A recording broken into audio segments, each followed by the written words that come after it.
So the Blade reboot has been having problems for many, many years, and now Delroy Lindo speaks out about his experience with it, saying it just went off the rails.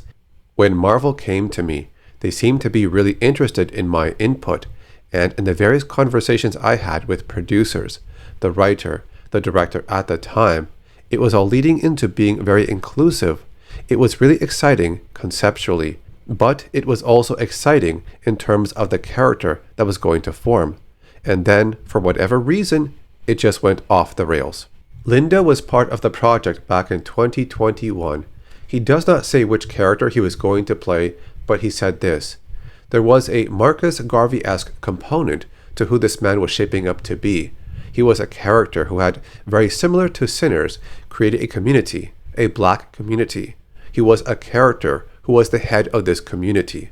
Last year, Marvel pulled Blade from its 2025 release calendar. The movie was announced back in 2019, and here we are in 2025 and still nothing. Meanwhile, Kevin Feige said that everyone is up to date on what's going on.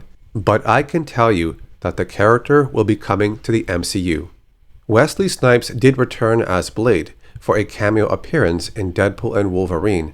While in character, he said this: there's only one Blade, and there's only ever going to be one Blade.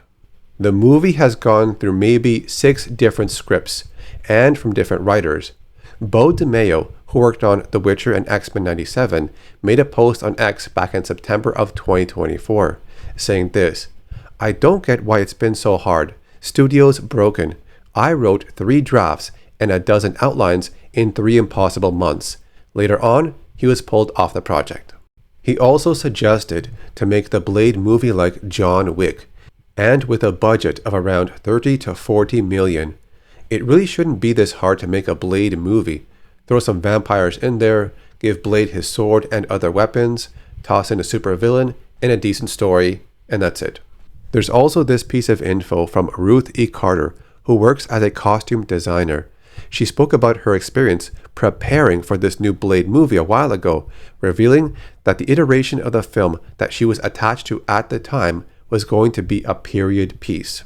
I was prepping Blade for Marvel, and it was a 1920s Blade story, and it got shut down because of the writer's strike and the actor's strike, so I was just in limbo. It doesn't mean that this current Blade movie still has a time period of the 1920s. That was just a version of the script that Ruth was attached to at the time, so keep that in mind. So this Blade movie is happening. It's just taking a very long time. Anyways, that's all the news for now. I'll see you later.